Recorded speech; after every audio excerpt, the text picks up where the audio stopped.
We are live once again every Tuesday at 8. You can tune in to another exciting edition of the MCW Cast. I'm Legacy, MCW MC, Larry Legend. MCW promoter, Dan McDevitt. And I'm Tara. Welcome to the cast.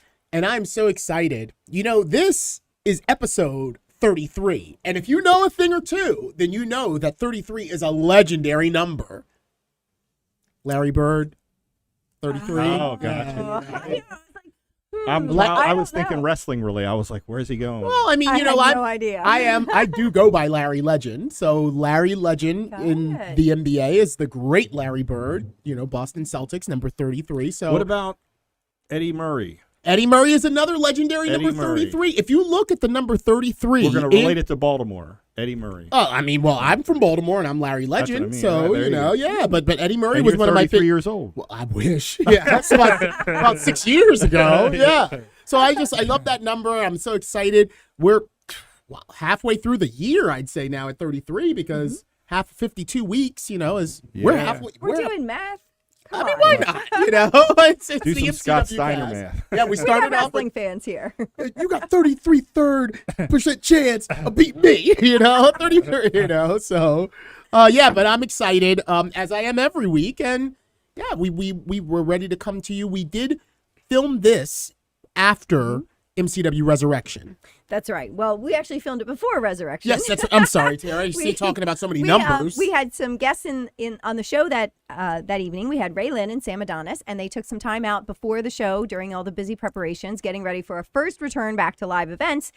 July 24th, that was MCW Resurrection, and we got a chance to sit down and talk to both of them. Really, really cool people. I wish we could have talked to them longer, but we had a show to put on. So this is what we're bringing this week. That's right. And one of the things we should bring up about this episode is that we didn't get a chance to, because like Tara said, we were pressed when we actually taped it. It was at just a couple hours before showtime, and we needed to get production. But one of the things I had wanted to bring up with Sam Adonis, and I didn't, was his brother, Cory Graves. That's right. Yeah. Who ended up after the show, a couple fans tweeted at Cory Graves like, hey, we saw your brother. And then Cory Graves interacted with several of our fans on Twitter, basically putting his brother over, saying he's better than I ever was. And Cory Graves has been a guest here at the MCW Arena with Renee Paquette. That's right. Yeah. And he was an indie guy, and most people, he's one of those guys that kind of stepped into the commentator's role due to injuries. Yeah.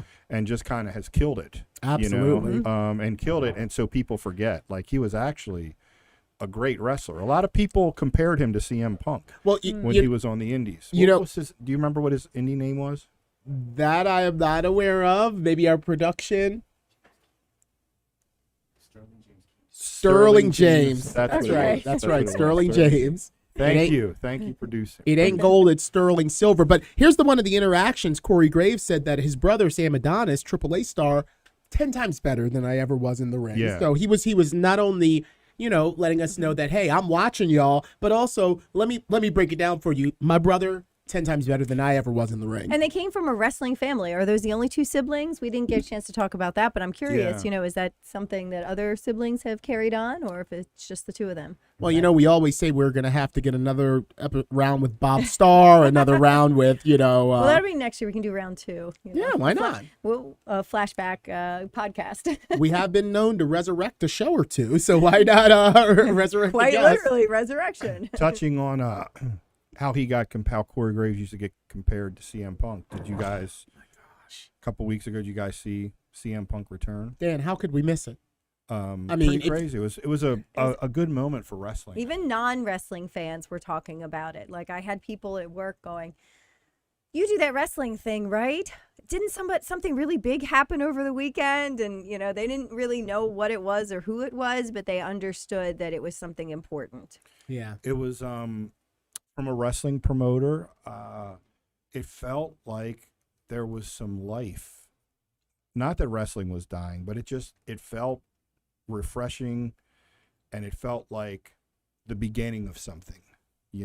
I can relate to that. Even if it's, look, there's a lot of people, the way WWE presents their wrestling, that were wrestling fans, that maybe felt like it was too kid oriented and got out of it. So if it brings, I mean, look, at one time during the Monday Night Wars, it was 14 or 15 million people on a Monday night watching wrestling. Yeah. And now it's, on a Monday night 2 or maybe 3 on good weeks. So something happened to those. They've gotten 3 in a long time. Yeah. So something happened to those 11 or 12. I don't know if nothing else, if it brings some of those people back in, because they definitely, present their product in a different way. And I think to a different audience, good. Yeah. And, CM Punk was relatable. People identified with him. He made it okay to be, part of the straight edge society. He made, not indulging in things okay and cool. And he just represented like that underdog, like he didn't look like the other wrestlers. He didn't act like the other wrestlers. So people identified and they connected with him because he looked kind of like a regular guy, But then when he got out there and did his thing, it was like, oh, wow, this guy is really talented.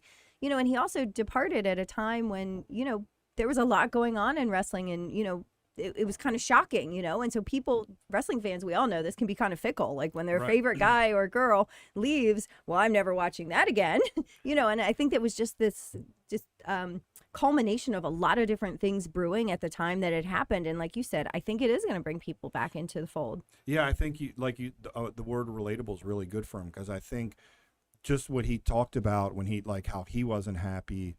I think a lot of the fans and fans of AEW relate to that because they're fans that maybe were turned off by like WWE. Like this isn't the product. It's interesting because I've always hated the term sports entertainment. I just hate it. So it's interesting hearing like when he says like this is professional wrestling, like those fans react to that. Like that term means something to them, and it means something that, like say the WWE almost intentionally has blacklisted that term. Yeah. So, yeah, I think it's good. I think it's definitely good. It felt just something about it as a wrestling promoter, as a lifelong wrestling fan. Something about it felt like I feel like this is the start of something. Yeah, they did it. Something fresh. They flawlessly executed it, and that was co-signed by the Jim Cornette, one of the most outspoken pundits in all of wrestling currently. He said it was done perfectly. Well, and if you think about it, it probably was, right? Because absolutely people were overthinking how's it going to happen. Right. Like, is Darby Allin going to be in the ring and the lights go out? Is someone going to come out and jump and he's going to save him? They were overthinking all these scenarios, and in the end, they just said, boom, here he is. CM Punk hit his music. He comes out. The people just lost their freaking mind. Yeah. And that was it. Like, they didn't overthink it. They just said, let it build. Here he is. Hit the music. Yeah. I hope in some regard maybe he and Colt Cabana can become friends again, but I bet you they aren't even allowed to speak due to like litigation from that whole fallout from his time with WWE. Colt's a good guy. He's always been really good to me. Love Colt Cabana, the ambassador of pro wrestling. Yeah, he's a good dude. Yeah, so maybe they can get past that. Yeah, hope so. Yeah, so a lot of things going on. How about SummerSlam, guys? How about SummerSlam? I didn't get a chance to watch, but I was happy with the results of both of the championship matches, the World and Universal. I was concerned. There were many championship matches. I was more concerned than anything. I didn't fear that much that they were going to cut Roman off, but I was really fearful, like, don't kneecap Bobby Lashley. Yeah. And I'm glad that, like, Vince, it seems like almost he's, like, obviously they're invested in him. Yeah. In Lashley, which is good. I've been a fan of him for a really long time. Yeah, I'm really glad they're invested into him, thanks largely in part to Leo Rush. I'll tell you the one thing, I didn't get to watch all of the show, but I did see. I was very dismayed at the return of the man Becky Lynch, and her her crushing defeat of Bianca Belair, who we brought up on the cast. In the early episodes of the cast, I told you, Dan, she's going to win the Women's Royal Rumble. Yep. She's going to go on and have this moment. Yeah. And, notwithstanding how popular and how great of a story it is for Becky to come back, but why not a competitive match? Why not a competitive match? But why another top babyface? Like, you knew they were going to. And so. She's heel now. That's the thing. Well, so Becky's a heel. Yeah. Becky suckered her. She went for the handshake. She said, hey, girl, shake my hand before we do this match. Bianca, like a dummy, thinking, oh, I can shake her hand, went in, punch, So exactly what you're talking about is exactly the thing that they do. That why I was worried about Bobby Lashley. Right. They'll So that's just what do right. this stuff. It'll be like steam, steam, steam, Right. steam, and then all of a sudden, Just- loop, the rug. Just tablecloth, And pull it out. Remember in the old Looney Tunes Yeah. cartoon when Elmer Fudd would look at the camera and then he would turn into a jackass, and he'd have the. That's Because I honestly That's think what I it- think Yeah. the Goldberg loss is what really cut off the momentum of Bray Wyatt when he was the Fiend. 100%. Like it just hit a was- wall, and I remember watching it, seeing that, and going, "What Yeah.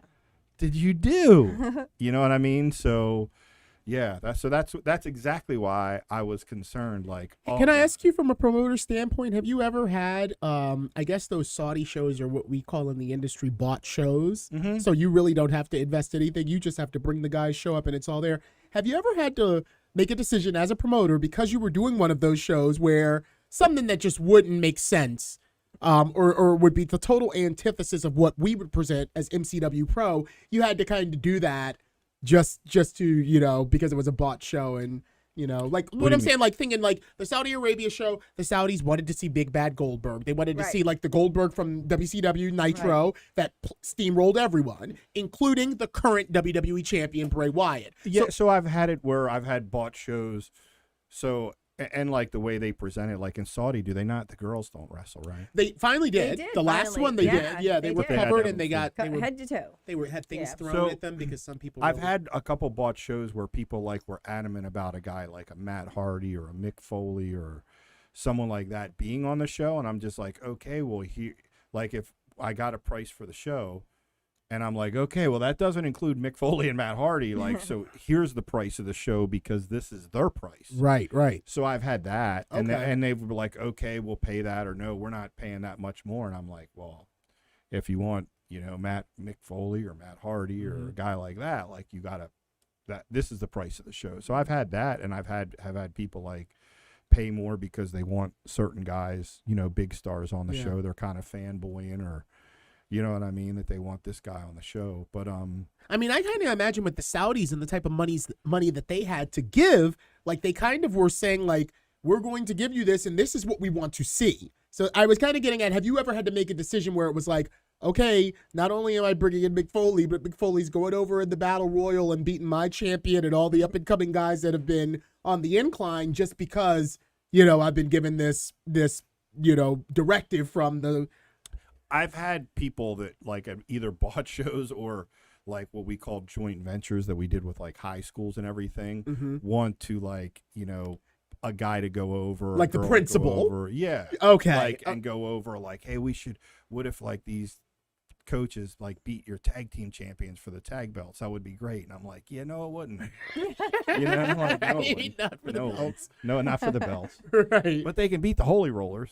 And they did. And they did it quite a few So, times. like I could negotiate with you. Donnelly High, You know. out there in York. Yeah. Yeah. Sherwood High and stuff. So things like that, or presenting like back in the day when we've talked about like when we used to do a lot of the like bra and panties matches. You know what I mean? And well, and I was like, well, we go into high schools and like, no, like, Right. not only we could do that, but like a lot of high schools and all wouldn't even want the girls scantily, Right, really yeah. dressed Right. like They in want their them like they were in outfits. Saudi Arabia with the Not that long- bad, I know, but I was they don't saying. want like cleavage showing and Right. stuff Right, like right. that, and so just things like that where like you get directives, you know what I mean, that like, hey, if you're presenting this or doing that, or like guys have to be careful with their language and stuff when you go in like these really. And when you have a situation like that, you can, like you were saying, make it a little bit different. Like you can't beat them, but you can beat the Holy Rollers. So I think that what people were having an issue with that particular match with Bianca Belair and Becky Lynch was that it was for the title, and like, okay, she's going to come back and she's going to turn. Okay, fine, but maybe there was a different way to do that. And I think that just Bianca was so authentic in her pursuit of that title in the first place, and I just felt like it was kind of like a slap in the face. So as soon as it was over, I just went ugh, like Do you think, yuck. I Like, don't I know just whether. hated it. Well, again, so it's Yeah. because a lot of times the way they do stuff makes me go what. So I can't even say what they're thinking would be. Is maybe they think there's, that Bianca's really over as a face, that there'll be money in the chase. If they could make people care, like, man, you screwed her, and then there's money in the chase. But I think there could have been money in the Becky just coming back and just leaving her laying because she was, you know what I mean? I think there could have been money in the build up to them facing, you know, and pushing. This is Bianca's by far her biggest challenge. Right.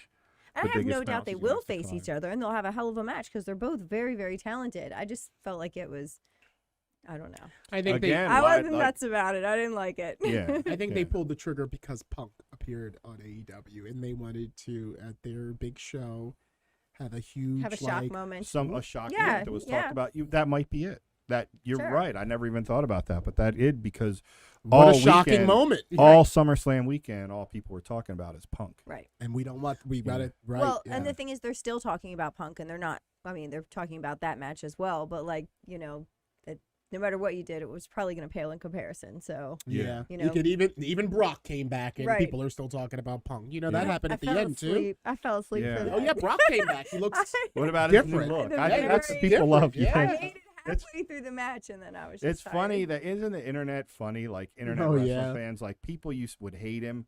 Like the internet, oh God, Brock, I'm tired of seeing him part-time or this and that. He comes back with a ponytail and everybody's like, ponytail Brock Lesnar, this is awesome. You know what I mean? And that's all you know what I mean? Like, you know what I mean? And you just saw. It just proves that we want content. We want something. Yeah. Give us a different variant of Brock. You know, fully, you know, in a sweatsuit, working out. Yeah. You know, so. That's what's the thing is with wrestling is that you want to feel something, you know? Exactly. So that's the whole roller coaster of a show. Is feeling something. And, you know, if you're watching a product that hasn't been making you feel something for a while, you either go find another product and, you know, feel something like Friday night with AEW, or, you know, I don't know, you just become like a passive fan, I guess, you know, where you're not really engaged in the product, you know. And then that's easy to just lose interest and stop watching. Right. Well, you know what we don't want to lose interest in is this episode of the cast. Right, yeah. And speaking of a roller coaster, this combo's been a roller coaster. We've just been we got hitting all the topics. Yeah. But before we take a break and then get over to this episode, if you're watching Apple Podcasts, Google Play, SoundCloud, Spotify, Stitcher, Pocket Casts, on one of the podcast platforms, please make sure you subscribe. Yep. Helps the algorithm. If you're watching on Facebook or YouTube, share the feeds. And a huge shout out to our Coffee Club members. And I got a special shout out this episode of the cast. At Resurrection, one of our true blue, longtime MCW faithful audience members, Brett O, presented Dennis with a Dunkin' Donuts card for us. That's so right. that we can go on over to Dunkin' right in the MCW Arena parking lot and get fueled with some good old-fashioned Dunkin' before the cast begins. So thank you, Brett, for that. And with that said, we're going to take a brief break. But when we come back, AAA star Sam Adonis and the lovely Ray Lyn. We hope you're enjoying this week's episode of the MCW Cast. At MCW Pro Wrestling, much like many small businesses throughout the country, the pandemic has presented many challenges. For a company like ours that hosts events with live audiences, the impact has been even more severe, and all of our forms of revenue have been cut off.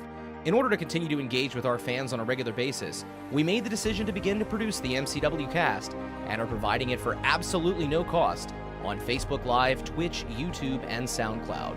If you'd like to support us during these challenging times, you can do so. The most popular way is to buy us a coffee to help fuel the cast. Just go to buymeacoffee.com/MCWcast, and for just $3, you can buy the cast a coffee, or you can choose to become a member of the cast for just $5 a month and receive several special perks. That's buymeacoffee.com/MCWcast. You can also contribute directly on Cash App, MCW Wrestling, or on Venmo, MCW-Wrestling. You can also show your support for the MCW Cast while sporting some great gear by going to teespring.com/stores/MCWcast to pick up a full line of official MCW Cast merchandise, from coffee mugs and face coverings to t-shirts and sweatshirts. Also, don't forget to comment in the threads on Facebook, YouTube, and Twitch to get your questions answered on a future episode. And you can also send us a tweet using the hashtag AskMCWcast. Thank you for your support, and now, back to the show. And fans, we are back, and joining us this time in the studio, the lovely Ray Lyn and El Rudo de las Chicas, Sam Adonis. Did Welcome. I do that right? I am proud of him for doing that. He's been practicing for 10 minutes now. Well, I still can't roll the R's. That's a Roberto Rodriguez. I can't do it either. Yeah, I it's all can't. good. Thank you for having us either way. This is something we've both been looking forward to, coming back to live pro wrestling action here in Baltimore. Joppa or Jopa? Joppa. Joppa, to be Joppa. exact. Yeah. And I think we're excited to be here and see what MCW is all about. That's such a big reputation for all these years. I know personally I'm excited to be here. So hopefully we get things rolling and can move into 2022 with a more consistent schedule than we had before. Well, how about we make 2021 special too? Yeah. Strong, Got a couple more strong. months left. Let's though. do this year strong. That's Yeah. right. Well, a special moment for us here in 2021 was Ray, your debut on MCW Breakthrough. I remember wasn't too long ago and got a tremendous feedback from our MCW faithful watching those episodes. What was that like for you to step into the MCW arena for the first time? Well, like Sam was saying, I've always wanted to work here at MCW. It has a great reputation. It was awesome to come here. Renee, Michelle, and I, we've known each other for a long time, but we've never got to face each other in the ring, so that was special. We even trained at the same dojo in Japan, so it was really cool. Oh, did you train there with her when she was Not there? at the same time. I went a year later than her, but Right. she put in a good word for me, so Yeah, yeah. And that, well, that's the thing. Like, even when there's a lot of people on the indies, I always want to bring in and hear about and want to bring in. But like, we have our regulars, we have a school of people where, it's only so many, it's hard to kind of maneuver the chessboard and get people in when you want to get in. Well, the thing is, I feel like MCW has such a strong core of its local wrestlers, but it also has such a huge reputation amongst the other independent wrestlers. This is definitely a destination promotion that a lot of people want to come in for, so it makes it even harder to keep the Yeah. doors rotating, if you will. Yeah, and I appreciate that. Yeah, well, It's not flattering. too many independents have 23 years worth of 23, No. of loyal service to the fans, running shows. I was actually going to consistently. mention I came to an MCW event in must have been 2002 or 2003 Oh, wow. outside of the Hard Rock Cafe in the Inner Harbor. Oh, geez. I was I actually- remember that. I worked that. Yeah. I was there. I think I fought Mark Schrader on that event. I think Yeah. that's the time when we had My Mark God. on as a guest. Did Yeah. I'm trying to think if I did. What, I work Mickey? Mickey? Yeah, I think you I did. Yeah. Mickey James. Yeah. Those Oh my were some fun God. events. They were fun. My They were dad fun. was actually a promoter in the Wow. Pittsburgh area. So when I was a kid, we were always scouting talent and just going to any independent we could find throughout the Northeast.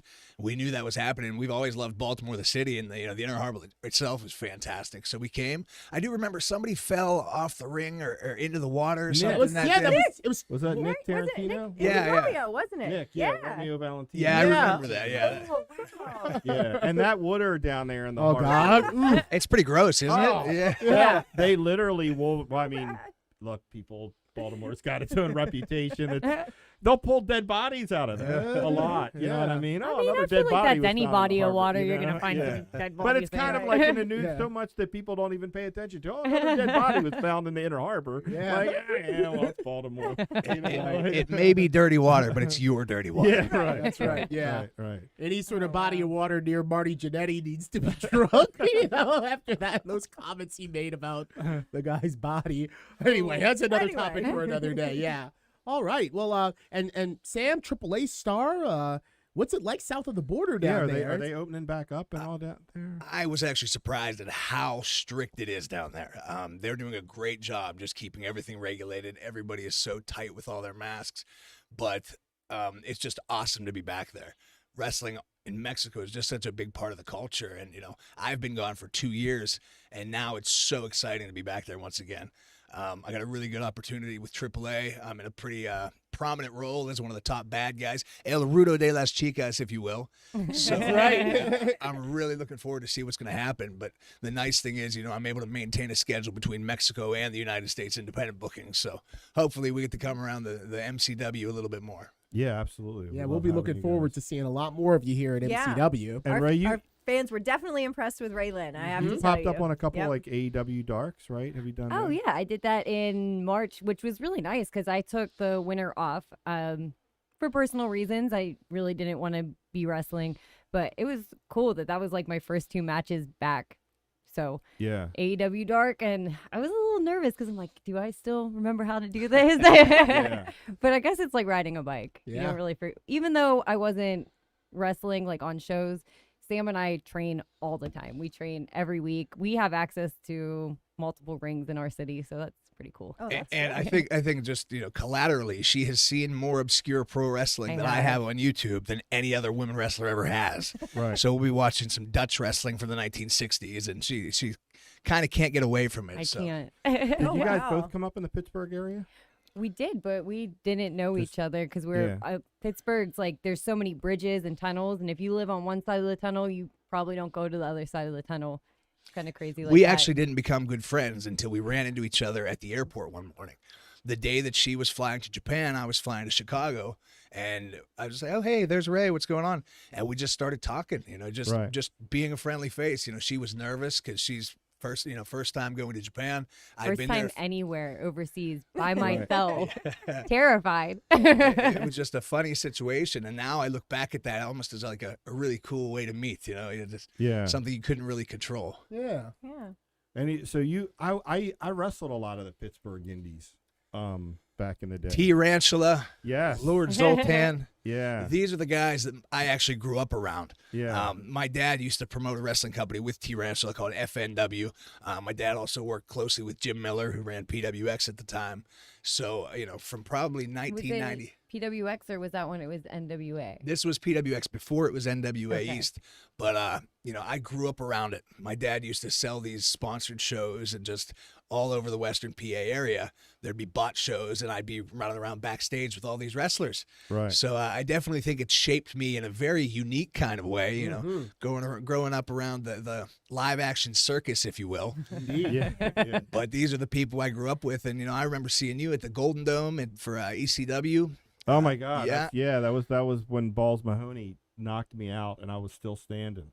Yeah. It was when I remember that. That was like concussion number. Do you remember 4. that, or were you told? I And don't- now I you don't. kind of remember that. You know what I remember? I remember getting yelled at when I got back in the locker room by like Rick Rude and Paul Heyman because they thought I was like no selling the chair. That's right. Yeah. But I wasn't no selling the chair. He hit me so hard he just turned my lights out. Yeah. Like in but that one was of- balls. In one of those old Warner Brothers cartoons when Yeah. like Sylvester Yeah. hits, or Before we knew what Sylvester. CTE was. Yeah, right. Yeah. That was definitely that'll definitely be responsible for future CTE that I have.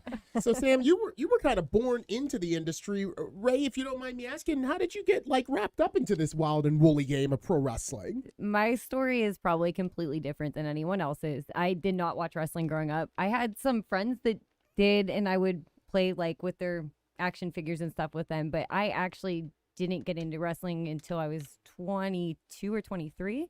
My father passed away. He committed suicide. It was a really hard time in my life. I remember the first week I went back to work, the guys where I worked always watched Raw. And for whatever reason, I used to always be like, oh, do we have to watch this? But for whatever reason, that Monday when I went back to work, I was just watching it. And I'm like, this is really cool. And every week I went in and we were watching it. And the more I thought about it, the more I was like, I don't want to be a bartender and I don't want to cut hair anymore. I'm like, I want to be a pro wrestler. For whatever reason, that was the idea I had in my head suddenly. And I had to do whatever I could to make sure that was my dream, So I went into work and I told my boss, like, hey, this is my last day.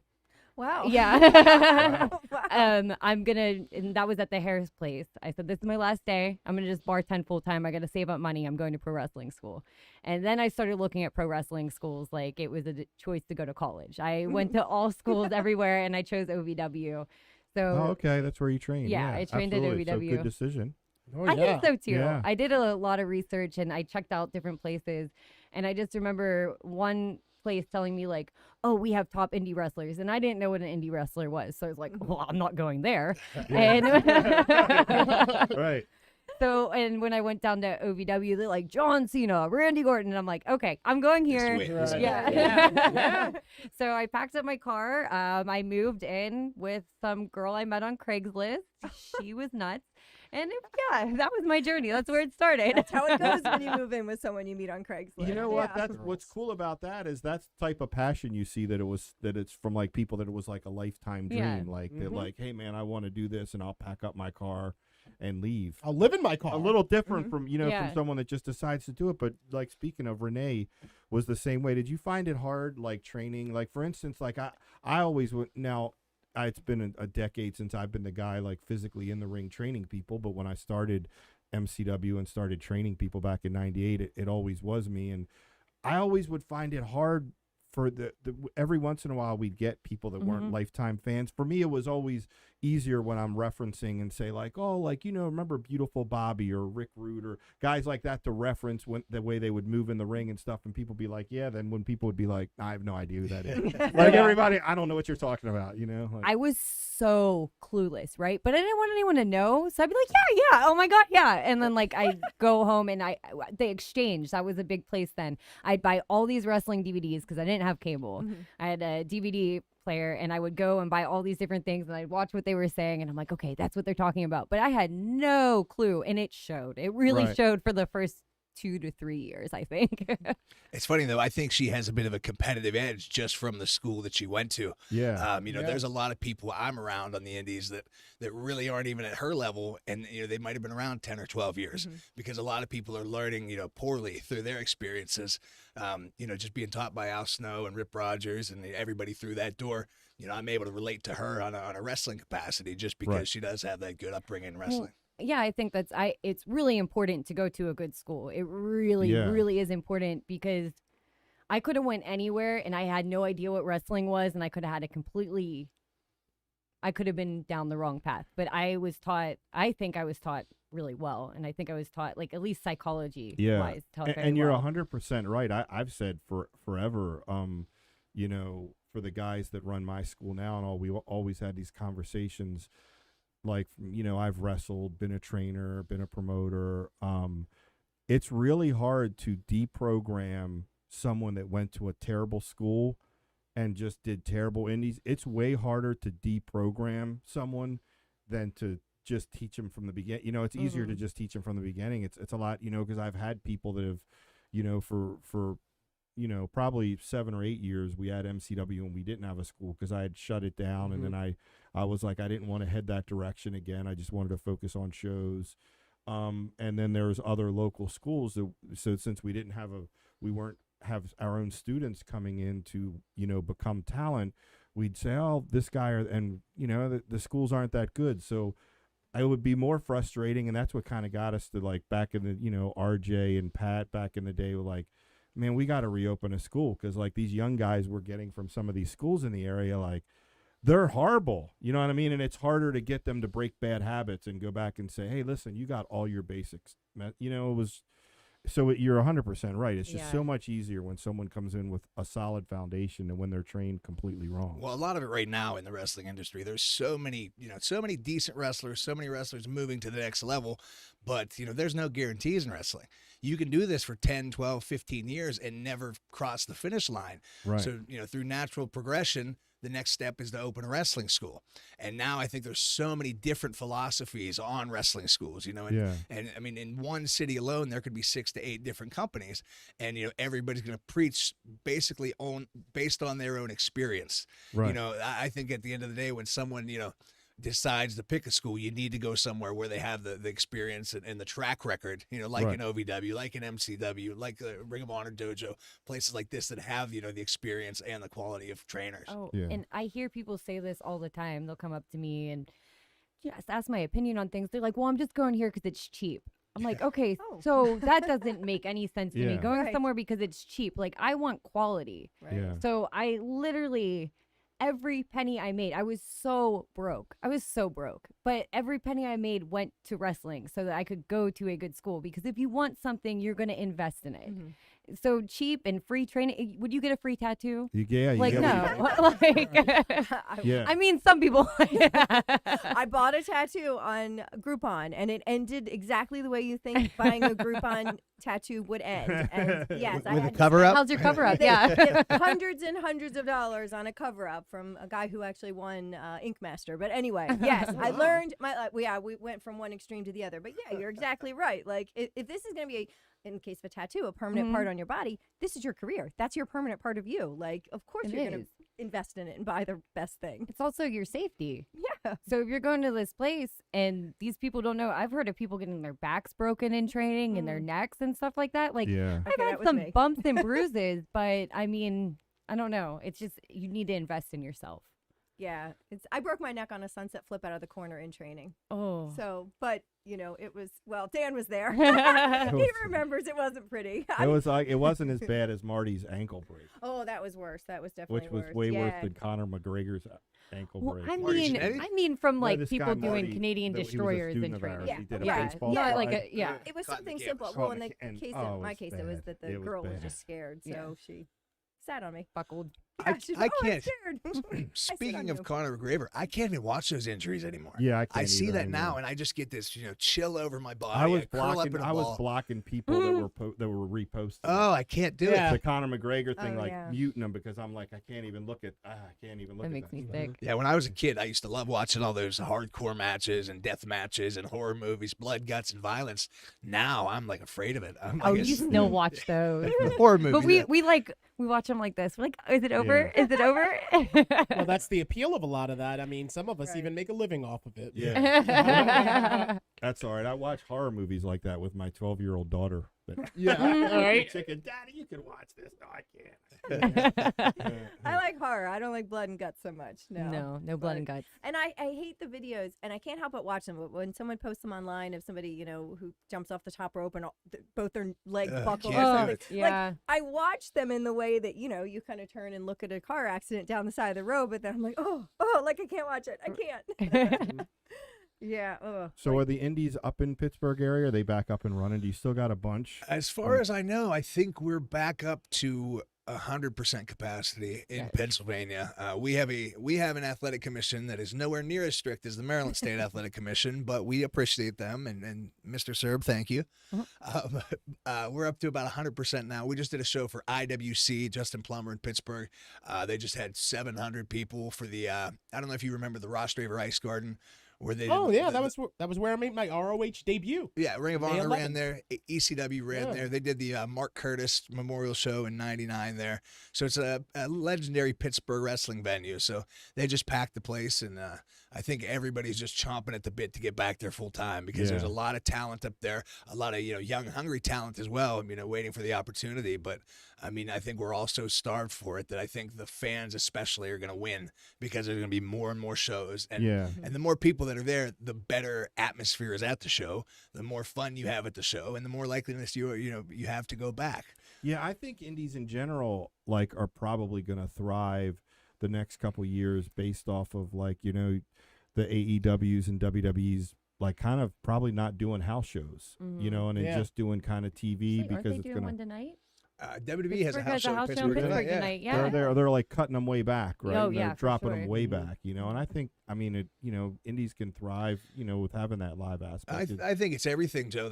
We've been starved for all entertainment. I think the Yeah. statement "don't know what you've got till it's gone" has never been was more true definitely than now. Yeah.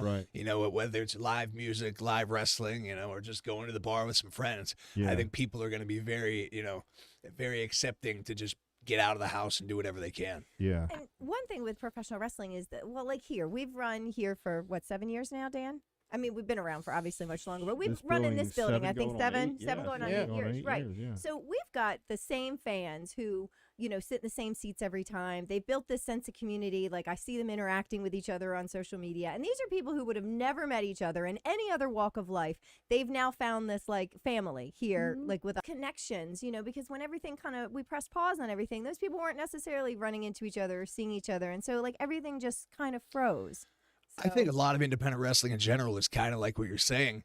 I think a lot of the local fans look at it like their home team. Mm-hmm. You know, I think most fan knows that independent wrestling is not going to be on the level of a WWE or an AEW. You know, that's $1 million productions with some of the best talents in the world every night of the week.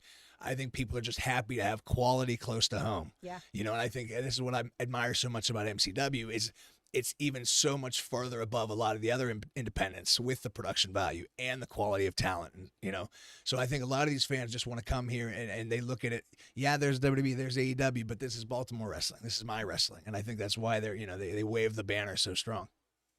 Yeah, and I think our history of guys coming from us and starting out at our school, you know, and kind of making it has helped a lot too. I see that in our fans. Credibility, right? Yeah. The guys like the Leo Rushes and Mickey James and all, they all like they were our guys. They're, you know what I mean? They kind of, I see that a lot, especially with fans. It's weird now. We have fans. I've see fans at some. It's like a dad, a son, and a grandson. Yeah. Generations of Yeah. wrestling. Yeah. And the dad's like, hey, you know, I used to bring my son. Now my son's got a son, and we all come together. It's so Yeah. it's cool. Interesting conversation thus far. We do need to pause for a little bit of internet station identification. When we come back, Sam, I want to hear about your origins. I mean, obviously, we know you were kind of born into it, but when you started to train, we want to hear a little bit more about that. We're going to take a brief pause. Show your support for the MCW Cast while sporting some great gear by going to teespring.com/stores/MCWcast. You can pick up a full line of official MCW Cast merchandise, from coffee mugs and face coverings to t-shirts and sweatshirts. Visit teespring.com/stores/MCWcast. Fuel the MCW Cast by visiting buymeacoffee.com/MCWcast. And for just $3, you can buy the cast a coffee, or you can choose to become a member of the cast for just $5 a month and get several additional perks. That's buymeacoffee.com/MCWcast. And we are back here live in studio with our guests, Raelynn and Sam Adonis. Now, Ray, you told us a little bit about your origin stories, and we know, Sam, you grew up in the industry, but around what age did you make the decision, like, I'm getting into this and I'm training, and whereabouts did that happen? Oh, wow. I was 14 when my dad decided to buy a new wrestling ring for me to train in. As a kid, I was the biggest wrestling nerd you could imagine.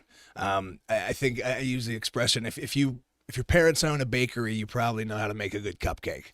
So growing up around that, I was just obsessed with it, all aspects, the history, you know, international wrestling.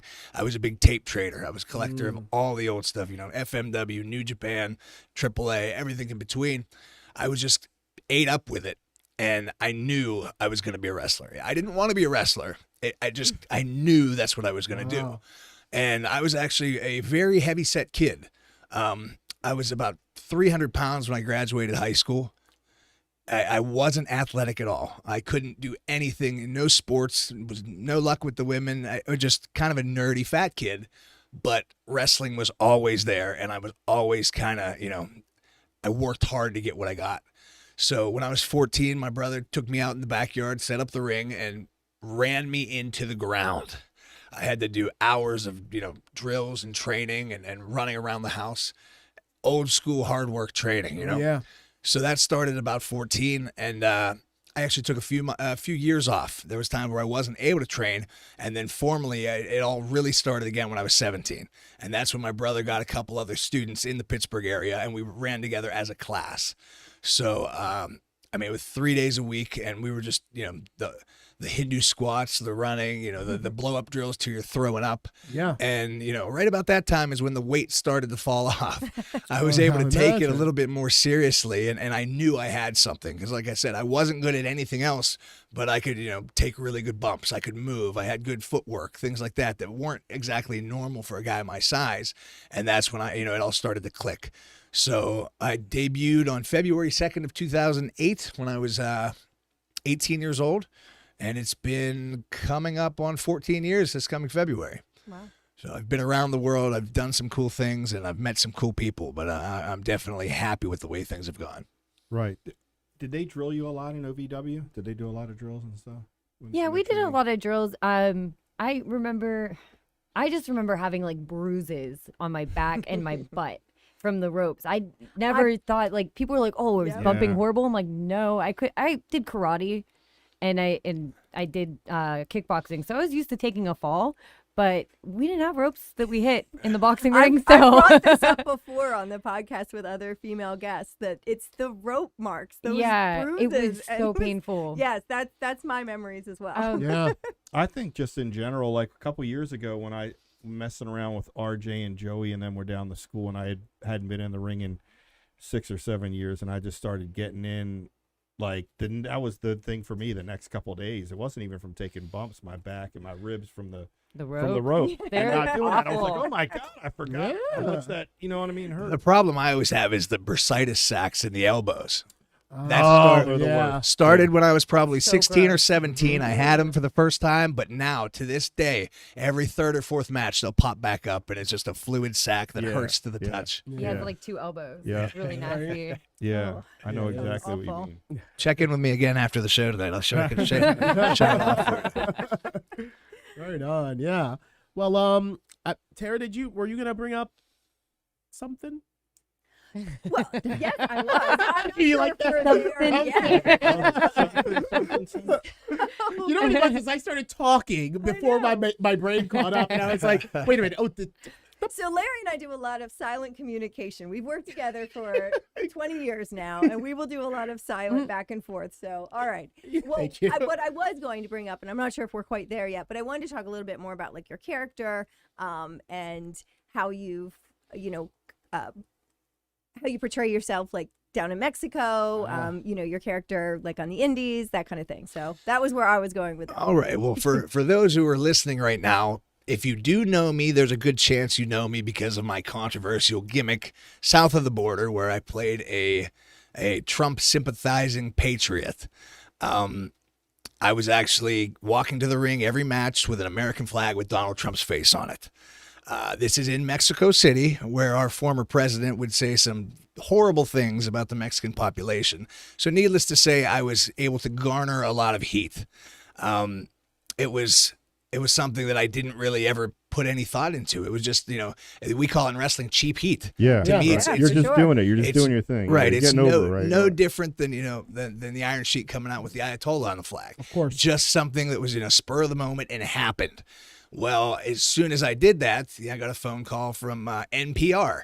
They said, hey, we're going to come down to Mexico City and film your match. I said, okay. Next thing you know, Reuters. Next thing you know, Vice. Next thing you know, GQ. Wow. In 2017, I would probably say I was the most publicized professional wrestler on earth in 2017. Wow. And I will stand by that. You can search Sam Adonis on any news engine right now, and you're going to get, 150, 200 results. Vice did a documentary about me. Univision did a biopic about my life where they hired actors to play me and my family. I mean, absolutely absurd things. It's almost stranger than fiction. I couldn't write this story. A lot of wrestling is. The funny thing was, a lot of them tried to paint the picture that, I'm actually this horrible human being that's race baiting. And I would answer the same thing every time. It says, it's professional wrestling. Right. I'm a bad guy, and I want to get my butt kicked so you get sent home happy. And a lot of these news agencies were just like, wow, that's really cool. You're willing to you're not the cool guy. You're the bad guy and you want them to hate you. I'm like, that's my job. Right. So we were really able to get a lot of attention for it. I did it, like I said, just kind of tongue in cheek in the beginning, just to kind of, get everybody to come and boo at the show. But I've never been. Honestly, I lived in Mexico City. I had a Mexican family that I was living with down there for the time. I've never really cared about politics. I think, everybody's Right. the same all over this planet, whether it's Mexico, Japan, Puerto Rico, England, people are one. And I think pro wrestling is one of the beautiful art forms that brings everybody together, so I think that pretty much, if you really dissected it and looked at what I was doing and the circumstances around my life, you'd realize that there was nothing, evil and backhanded about it. It's just, playing a character on TV. And in the end, it's just, got me a lot of exposure and a lot of, avenues and opportunities that I wouldn't have without being such an evil supervillain. Did the heat? Did it get like real toxic down there with the heat? A couple times. There was a few times. The one time I was on lockdown in Arena, Mexico, they have these riot doors, and I had no idea what was going on. In hindsight, being 2020, it was kind of scary. But I came after the match. I wrestled a guy named Negro Cassis, who's a legend down there. I came in, and my boss, who speaks English, he goes, "Sam, wait here 1 minute."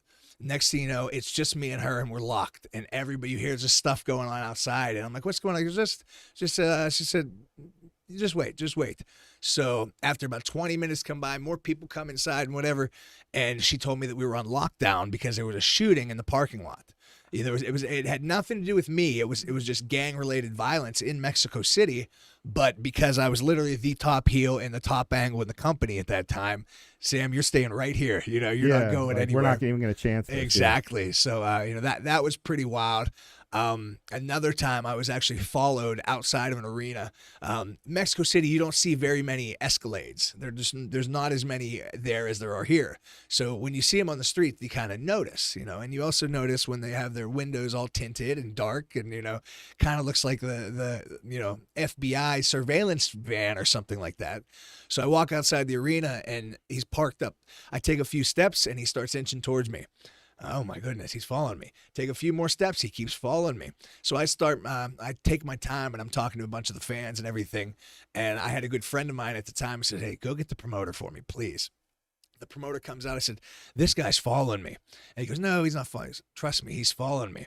So he ended up going over, got the guy to put down his window. They had like this little, tense argument type thing. He comes over to me. He goes, "Sam, you go in your car now and you leave." He said, "You don't stop for gas. You don't go for food. Get out of town right now." Apparently, someone inside was text messaging one of the local villains that, "Hey, this American's running around, running his mouth with an American flag and Trump's face on it." So, someone kind of tried to come and deal with me. Really? Wow. So that was probably the scariest situation. Yeah. But most people were really cool about it. Took it for what it was. Yeah, right? a lot of the fans down there, it's just like here. A lot of the fans like the bad guys just as much as the good guys. Yeah. So the same people that were screaming at me and flipping me off and swearing at me are the ones that come up to me after the show for a picture and a handshake. So. Right. Yeah. Yeah, they know they understand the rules of the game. And at the end of the day, Lucha Libre is such a big part of daily life down there. Mm-hmm. I worked for a company called CMLL, Consejo Mundial de Lucha Libre, and we worked in Arena, Mexico. And it's actually regarded as like probably the second or third biggest sport in the country. Baseball, soccer, and wrestling are in the sports papers. These guys are regarded. And I mean, people would come up to me on a daily basis and just want autographs and pictures. We'd be at the market downtown and say, "Hey, there's that wrestler." It comes with such a respect that I think it definitely might have saved my backside a few times. Right. Yeah, right. you've attained a level of celebrity just in the regard that they hold the sport Exactly. of pro wrestling down there in Mexico. Exactly. I mean, honestly, there's probably been a few times where I was targeted by somebody and said, "Hey, the next guy that walks around that corner is getting his head kicked in," and then they see this 6'4", 250-pound American walk by. I said, maybe the next guy's Right.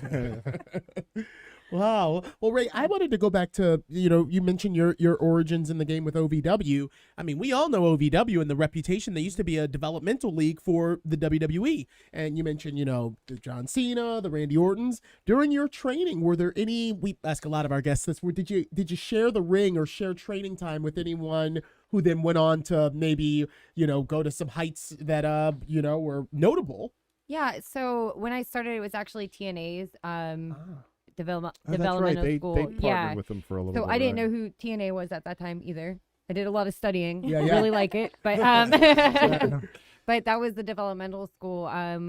We had Heidi Lovelace, who ended up being Ruby Riott on WWE. She was always an amazing. Some girls can be really mean. She was first person to come up to you, and she was just very kind. So it was good to see her go to places. It's more cutthroat with the girls in wrestling? Based on what we talk about, what Sam tells me how the guys are and how the girls are, I think it's better now than it was. Don't you think it was pretty bad back then? When I started, real toxic with the girls. I mean, we're a little older than you, so we're going back into the 90s. I mean, this was 8 years ago, and a yeah. lot's changed in women's wrestling in just 8 years. I remember I had to do cameras one day at OVW, and I'm not going to say who did this, but I was on cameras, and for no reason at all, this girl pushed me and knocked me over. for no reason at all. It wasn't caught on camera. She wasn't getting heat for it. She did it because she was a jerk. Yeah. And just like things like that, or someone would tell you, oh, this is a good idea just to make you like look Right. bad. Look bad. Yeah. So yeah. it was like you really had to be careful when I started. I feel like it's less of a toxic atmosphere now. I feel like we're really trying to work together. And I mean, Yeah, I definitely think it did. I always used to feel that as a wrestling was promoter. I'd rough. like, because we'd be a promotion that would always have a couple girls, and I feel like anytime it would get more than like 2 or 3 girls, it was like you could just tell like they were trying to like cut each other off at the yeah, I knees have and stuff. Yeah, and the come claws you are know what I out. mean? some Yeah. crazy stuff with all women shows. Yeah. But We worked tons of all women shows in the early 2000s. You helped us get booked on all these ones. And I remember you telling us, you girls just work together. So it was like me and it was Candy and Mickey James. Like we would just drive to the shows and work each other. Like we just, because Well, yeah, you could we see couldn't see trust the cattiness other in it. ones. And They were trying to hurt you. Also, the level of training was Yeah. it's all over the place. Right, It was right. all over the it, place. it wasn't good. So, but yeah, we just would stick together and work each other. I feel like a lot of times, especially when I started, girls would finish the beginning class. They would go do shows and someone would be like, oh yeah, you're so good. And they would never go to training Right. again. So what they knew Mm-hmm. after that, however long, for me, my beginner's class was only 3-4 months long. I took it twice because I was really bad. But that's 6 months of training. And Yeah. I'm like, if I would have been done training at 6 months, Right. and some of these girls are like, yeah, I'm good. And it's like, you're not. You need to keep training. And the unfortunate sleaziness part of it. I know what where you're- it's like I know a where you're pretty girl, going, like yep. the promoters might book them because they're trying to hook up. with Women, Oh, you're yeah, good. You You're know what I good mean? to You're go. great. I You can know? get but that's not beneficial to the girls No. because, No. like you said, they're getting. I think it's out there. a bit of a double-edged sword. I think it used to be a little bit more cutthroat and just harsh, but because it was more harsh, it was kind of the survival of the fittest. You're right. Yeah. And there was a higher level of wrestler coming out.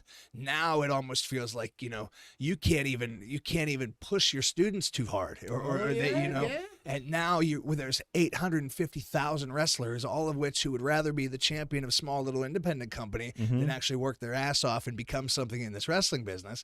So I think it's a slippery slope. And it's a hard medium to find. Right, right. Like, Somebody willing to put right. the work in and take enough of the the hard work and being pushed, but still be able to There has to be persist. criticism. I think people get criticized in their daily jobs, so you should be getting criticized. People should tell you whenever something isn't good. Like, And in wrestling, that old school mentality, harsh was like kind of like getting slapped around and all, but you know what I mean, is a little more hard. But the Bruiser, who was passed away, but he was like my first student from back in '97, and then really ran the school. We would always have this because I got trained by Axel and Rotten and just got beat up and mauled and just degraded, mentally and physically, but it made me better. You know what I mean? Like you know what I mean? Like Sure. RJ would always, we'd have these arguments, and I'd say, like, it has to change. Like, we have to find this happy medium to teach, but it also can't be, because like people are so happy. People, you know what I mean? You can't. And it seems like anymore now there's certain pockets of demographics, and Right. if you can somehow get over with that demographic and convince that people that you're a good wrestler, now you think you're a wrestler that you're not. Right. There's plenty of wrestlers out That there that say, happens, yeah. I'm one of the best in the world and this and that, but they're literally working for the same 3 promotions, Right. wherever they're at. Right. It's just there's a lot of what would be the word? Just disillusion. Yeah. Smoke and mirrors. Yeah. Exactly. There's even wrestlers who put their own shows on. Yeah. They'll build a Right. whole, not to name any names, but no ring show around them or something. There are a couple names that have popped up, and they consistently pop up, and it's almost like there's only so many times you could see an advertisement for this wrestler doing something that you start to think, oh, this guy's a big deal, but Right, you exactly. haven't even seen them Right. wrestle one match. It's crazy because social media has really transformed. I mean, probably every avenue of business, Right. but wrestling especially, because you can make yourself look good with just a couple clips, and that's Yeah. how you get booked. Yeah. You that's might know true. nothing, but you have the prettiest drop kick ever. So Right. Here's something a buddy of mine said. He said, in this day and age, all you have to do is be good at the internet. Yeah, it's true. Yeah. It is true. Yeah. And that's kind of a tragedy. But at the same time, I don't know, like you said, you'll get sued now, if you try to, make it hard on one student to really bring that toughness out of them. So it's almost like we're losing a bit of the that edge. I look at it a little bit like music, though, whereas like now, the music industry has changed completely too because of a lot of the electronic musicians. It's easy to make a Avicii style song. I'm not saying I'm not trying to discredit. Not easy, but it's something that you don't necessarily need years of training or right. Poetic ability. Mm-hmm. But at the end of the day, I think the American public still holds in a higher regard Ed Sheeran than they do a electronic musician. I think wrestling's the same. I think a lot of people, you see these guys that get out there, get their attention for being one-trick ponies, and it might help them, along the way. But they're still always going to appreciate a Daniel Bryan or a CM Punk a lot, a little bit further than just the one-trick ponies. Right. Absolutely. Yeah. Yeah. Well, it's a delicate balance. Yep. And one of the things that in my personal circles of wrestling that we talk about, and Dan, I think you and I have shared this, and bringing up Bruiser, we're the gatekeepers now of sort of holding people accountable for man, you didn't even pay your dues. The way that someone that is your caliber would. It's a delicate balance, but hopefully all's well that ends well, and we'll still be doing these shows for 50 more years. It just is going to evolve before our very eyes. I hope we all can live with it. Right. I just got to get better at the internet. That's all. Yeah, that's the way to get. I just moved to Mexico, so I don't understand what they're saying to me. Oh, there you go. That's a way of just avoid the BS. Is it the wrestling down there? Is it a lot on social media and all that? No, not nearly as much. Not Mexico, really. down in Lucha Libre it's the best way to look at it would be like a sport. It really is. It's all aspects of everyday life. There's 12-year-old kids at the gym doing it. So it's a different way of life, but it's not, I would say it's because it's so sport oriented. It's a lot harder to fake your success. You have to earn it. You have to prove yourself. Yeah. You can't just go out there online and say, I'm the best wrestler, because there's 150 wrestlers better than you that are, going to call you out. Yeah. Can I ask you this, Sam? Coming from somebody that's kind of immersed in the deathmatch wrestling scene, I've been noticing over the past couple of years, there's been a lot of, just amazing, kind of terrifying-looking junkyard deathmatch wrestling that's been coming out of Mexico from a promotion called Zona 23. Zona 23. Yes. I've always wanted to go to these events. I am not a deathmatch wrestler. Did you know he loved death matches? Is that why you brought this up? Well, I'm curious. I mean, I've had the pleasure of announcing La Reina Extrema, Sadiqa, and a few of these other Pagano, a few of these other deathmatch. Pagano is a good friend of mine. Okay. I actually have a match with him next week in Mexico City. But I'm fascinated at the culture that surrounds deathmatch wrestling in Mexico. It's kind of scary. It's kind of seedy. But I feel like these guys are actually going to kill each other, because they're going for that attention that, we're talking about, for the internet clout. Just being the baddest guy in the block in Mexico actually means something. And I think a lot of these guys, they don't care about the money. They don't care. They just want that attention for being the toughest deathmatch wrestler, especially when a lot of what they're seeing is American deathmatch wrestling that are actually trained wrestlers, doing it a certain way. These guys are just copying what they're seeing, and they're saying, well, we're tougher than those American guys. And they're literally doing stuff that I hate to say it, but it's not going in the right direction. That's what I was going to ask. Oh, sorry, I didn't mean to cut No. That's what I was going to ask. Are they trained in this style down there? But some of the guys are trained, but Okay. it's not about that. That's Okay. not why they're there. You can have some guy might be a really good, well-trained wrestler, but he's just coming to show how tough he is. So he's not going to, it has nothing to do with the skills you possess from wrestling. It's just about how crazy and sadistic you are. I mean, when I look at it, and I've seen a few clips, it almost seems more akin to Fight Club than an actual wrestling, storyline. And I'm the champion, and I'm gonna beat the bad guy. It's almost like, are you tough enough to hang? And it's reflected in the fans. Sometimes they chant really cruel things about this El Gringo es puto, El Gringo over and over and over. When some of the American deathmatch wrestlers go down there and brave, being in that environment. I wanted to pick someone's brain who's around it. I honestly, I've never been to one. It's in an area of town where I was told not really to ever go. Of course it is. Yeah, it's not, and here's the other thing. I think a lot of, American fans, and it's not just deathmatch wrestling, it's just, American fans only have the knowledge that they possess of a product, what they've seen. So just because you've seen it on Twitter doesn't mean anyone in Mexico has seen it. This is still such a small, you can't say, I mean, let's say, for instance, there's 1,000 people at this event. The American indie fan that sees that can say, man, it's huge in Mexico. Yeah, they're doing big crowds. Nobody in Mexico sees that stuff. It's under level, low line entertainment. And it's not mainstream. Most wrestling fans are looking at that as, exactly that deathmatch wrestling. It's almost non-comparable. It's not the same sport. Like apples and oranges. Exactly. Yeah, Exactly. Wow. And like I said, I can watch some death matches, man. I grew up watching Onita and Big Japan and stuff. So the wrestler in me is not a fan, but the sick guy in my head loves it. I can relate to that. Yeah. That I will confess, I've never watched like an entire deathmatch show ever. Like I I've watched won't. little clips and stuff, and I'm always It's a like little repetitive See, after see, a the way- while. the way- How many Yeah, panes like- of glass can you exactly. The way see? I got into it Yeah. was this 90s FMW wrestling, but the circumstances around that made it dramatic. It was a year-long storyline culminating in front of 50,000 people paying $150 a ticket in Kawasaki Stadium. So there was drama, energy, it was big money and a big... Now, to go in a VFW hall and, roll around in mousetraps is kind of different. or someone's backyard. Yeah, Yeah, exactly. yeah, or the I jump mean, Well, that's Right. where the Yeah. where do they draw the line now? Right. Yeah. That has no appeal to me whatsoever. Is there a difference between backyard wrestling and amateur wrestling now? Where do you draw the line? It used to be very clear. Yeah. Used to people say, hey, if you do that, you can't do this, or, don't be wrestling in the backyard. Now it's kind of like, oh, hey, we're doing this show here next week. So it's, I don't know. It's different for me. I don't know enough about it, I guess.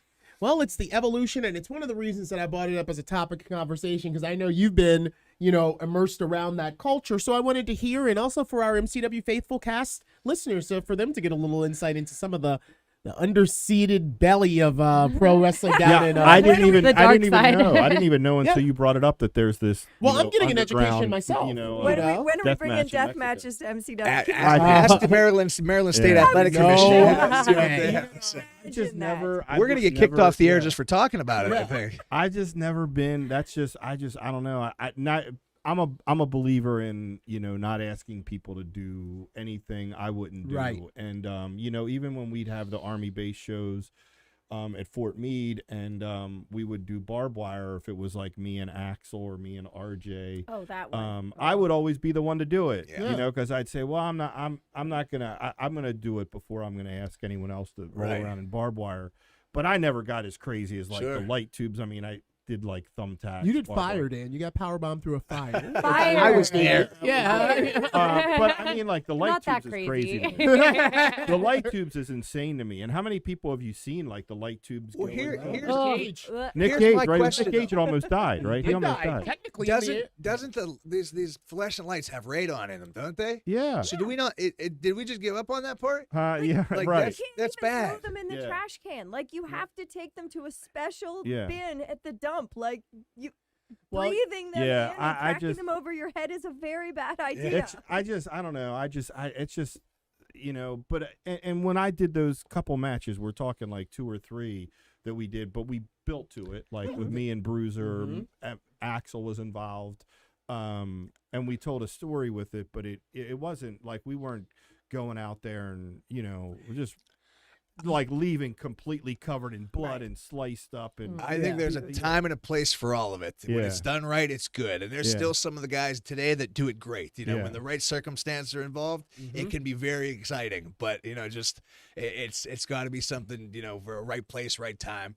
I don't know. I think there's enough of a market for it, so it's probably not going anywhere. yeah. Oh, there definitely is. It definitely Well, is. and with social media and streaming everything, anybody anywhere can watch this stuff. So if 723, you like it, Mexico City. yeah, baby. you That's can, right. you can find it and watch it. Yeah.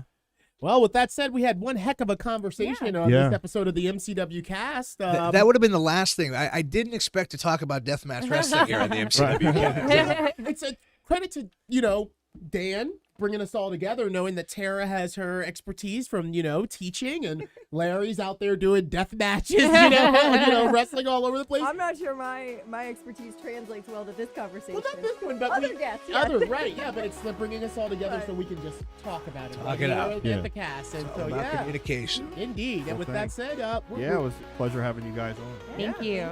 We'll be looking forward to talking to you and seeing more of you right here in MCW Pro.